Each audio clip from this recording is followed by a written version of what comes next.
Hello friends, బ్రెయిన్‌ని ఎలా యాక్టివ్‌గా ఉంచాలి? రెసిలియంట్‌గా ఉంచాలి. రెడీ టు లెర్న్ న్యూ థింగ్స్‌కి కొత్త కొత్త విషయాల్ని నేర్చుకోవడానికి రెడీగా ఎలా ఉంచేయాలి అంటే దానికి ఒక సొల్యూషన్ వచ్చేసి BDNF, brain derived neurotrophic factor.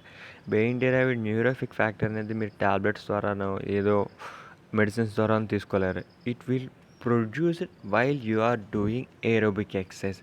అసలు బీడీఎన్ఎఫ్ యూజెస్ ఏంటో ఒకసారి చూద్దాం. బ్రెయిన్ బీడీఎన్ఎఫ్ యొక్క యూజెస్ చూసుకుంటే బ్రెయిన్ డిరైవ్ అనేది ఒక ప్రోటీన్ అనమాట. ఇది బ్రెయిన్లోని స్పైనల్ కార్డ్లోని ప్రొడ్యూస్ అవుతుంది and survival of growth and neurons యొక్క సర్వైవల్ గ్రోత్ని పెంచుతుంది అనమాట. ఇది గ్రోత్ అండ్ సర్వైవల్కి ఒక మంచి ఫ్రెండ్ లాంటిది. ఇది సింపుల్గా చెప్పాలంటే ఇది ఒక ఫెర్టిలైజర్, బ్రెయిన్ ఫెర్టిలైజర్ లాంటిది. ఎలాగైతే ప్లాంట్స్కి న్యూట్రియంట్స్ సప్లై చేస్తుందో, బట్ ఇదేంటంటే న్యూరాన్స్ని ప్రమోట్ చేస్తుందన్నమాట. న్యూరాన్స్ యొక్క గ్రోత్, సినాప్సెస్ యొక్క గ్రోత్ గట పెంచుతుంది. దీనివల్ల ఏంటంటే బీడీఎన్ఎఫ్ వల్ల సినాప్టిక్ ప్లాస్టిసిటీ అంటే మోర్ సినాప్సెస్ అనేవి ఏర్పడతాయి, న్యూ న్యూరల్ కనెక్షన్స్ అనేవి ఏర్పడతాయి. ఎప్పుడైతే న్యూ న్యూరల్ కనెక్షన్స్ ఏర్పడుతున్నాయో మనం ఏదైనా విషయాన్ని చాలా ఫాస్ట్గా నేర్చుకోగలుగుతాం.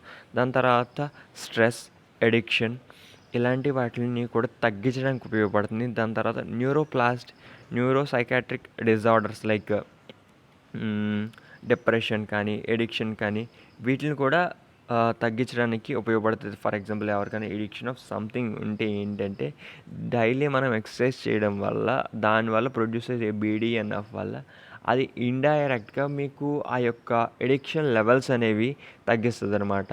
దాని తర్వాత స్ట్రోక్ రికవరీ అలాగనమాట. బీడీఎన్ఎఫ్ యొక్క యూజెస్ చాలా ఉన్నాయి. ఒకవేళ మీరు కనుక బీడీఎన్ఎఫ్ని ఎక్కువగా రిలీజ్ చేయాలి అని అనుకుంటే జస్ట్ సింపుల్ థింగ్ వచ్చేసి ఏరోబిక్ ఎక్సర్సైజెస్ అనేవి మీరు బాగా చేయాలి. ఏరోబిక్ ఎక్సర్సైజెస్ ఏమైనా చేస్తే సరిపోతుంది. దాంట్లో for example indoor rock climbing కానీ, ట్రైల్ రన్నింగ్ కానీ, డ్యాన్సింగ్ కానీ, లేదా టీమ్ స్పోర్ట్స్ ఏదైనా కానీ. That is the reason why I joined in basketball team. ఎందుకంటే నాకు ఫస్ట్ ఇయర్లో వచ్చినప్పుడే నేను ఏదో గేమ్లో జాయిన్ అవుదాం అనుకున్నాను. ఎందుకంటే I know this thing in my first year it self. కానీ బట్ అప్పుడు అలా కుదరలేదు. దాని తర్వాత జాయిన్ అయ్యి టీంలో అలా ప్లే చేయడం ఏంటంటే నా యొక్క క్యాపబిలిటీస్ ఏవైతే బ్రెయిన్ కాగ్నిటివ్ క్యాపబిలిటీస్ పెంచుకోవడానికి ఒక గేమ్ అనేది యూజ్ అవుతుంది అని చెప్పి నేను గేమ్లోకి అయితే మెయిన్గా జాయిన్ అయ్యాను.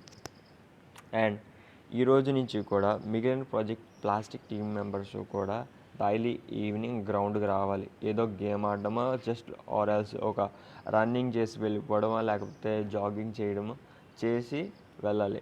ఎందుకంటే మీరు కొత్త విషయాలు ఫాస్ట్గా నేర్చుకోవాలంటే మీ బ్రెయిన్ అనేది దానికి సిద్ధంగా ఉండాలి. అంటిల్ అన్లెస్ మీరు అలాగా లేనప్పుడు మీరు కొత్త విషయాలు నేర్చుకోలేరు. ఎంత నేర్పించినా కానీ ఇట్ ఈస్ జస్ట్ లైక్ కొంచెం మీ యొక్క టైం వేస్ట్ చేస్తుంది అండ్ మిగిలిన టీం యొక్క ప్రోగ్రెస్ కూడా తగ్గిస్తుంది. కాబట్టి ఖచ్చితంగా ప్రతి ఒక్కరూ గ్రౌండ్కి ఖచ్చితంగా రావాల్సిందే.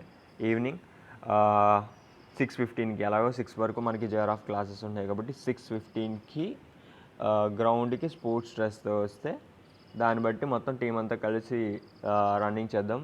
అండ్ ఇంకో విషయం ఏంటంటే ఇలాగ డైలీ కలవడం వల్ల మన మధ్య కనెక్షన్స్ పెంచితే అండ్ కమ్యూనికేషన్ గ్యాప్ అనేది తగ్గిస్తుంది. కాబట్టి ఏ టీం ఎవరు పని చేస్తుందని డైరెక్ట్గా మీట్ అయినప్పుడు జస్ట్ 5 మినిట్స్ అలాగా మీట్ అయ్యి వెళ్ళినప్పుడు మన మధ్య కనెక్షన్స్ పెంచితే ఇంకా మనం ముందుకు వెళ్ళడానికి ఇది చాలా ఉపయోగపడుతుంది. కాబట్టి నాకు తెలిసి ఖచ్చితంగా టీమ్ లీడర్స్, టీమ్ మెంబర్స్ మొత్తం ప్రతి ఒక్కరు కూడా ఈరోజు గ్రౌండ్ ఖచ్చితంగా 6:15 అంటే 6:15కి గ్రౌండ్లో ఉండాలి.